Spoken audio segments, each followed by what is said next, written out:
You know, these city officials, the problem with them all is most of them, they work at Walmart, they work somewhere else, and you know, they got no experience in what it is. I mean, you can't kill all of the growth in our community. If he's in this community, then they just pass some stuff in the county where you can't do anything less than 5 acres. Okay, now everybody in this county cannot reduce their property down to 5 acres, which makes a few people happy, but a few people it doesn't make happy.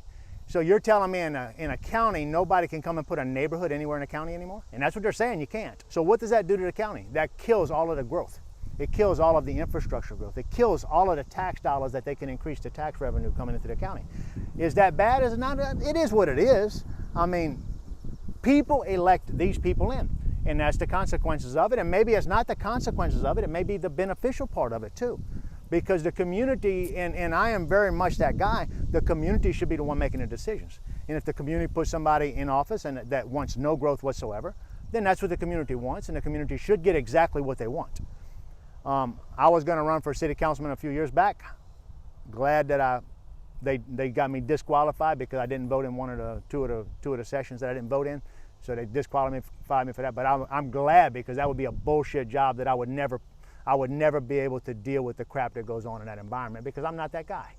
But I am that guy that thinks that if the county or the community that I live in wants nobody to build houses on less than an acre of land, then that's what the people decide, and the people who vote, and that should be what the people want. If the majority of people want that, that's what it is.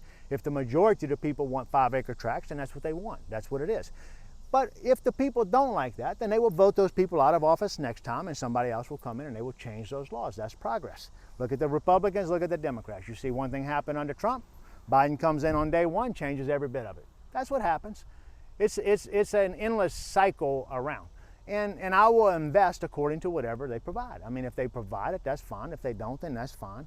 But it is what it is. I mean, I don't really have anything to say about this guy. But I think that you got to understand that growth happens, that people need housing. So we're going to say we're not going to provide any housing. So what are we going to do? Have more homeless people? And more homeless people? And more homeless people? Or eventually we're going to provide housing. What happens when you can't break it down in less than 5 acres and no growth? The price of the houses continue to rise and rise and rise and rise. Now middle class people can no longer buy in these areas.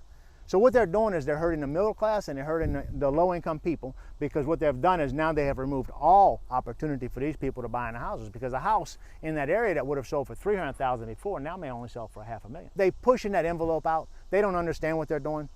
They haven't taken classes on it. They haven't gotten a proper education. They need to understand how this environment works and how economics actually works in this. And it's just what it is.